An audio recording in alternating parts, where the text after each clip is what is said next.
Dearly beloved, it is a great joy to hear that Bishop Joseph Kwaku Afrifa Ajekum will be celebrating 40 years as a priest on the 17th of July 2023.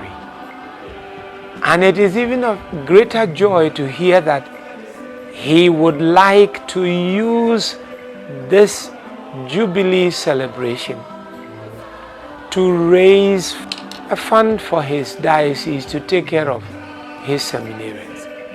I endorse it 100%.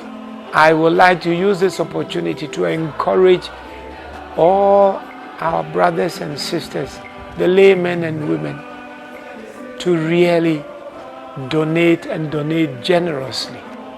Because anybody and everybody who becomes a priest is an asset, not only for the Diocese of Kofredwa, but for the entire Holy Catholic Church.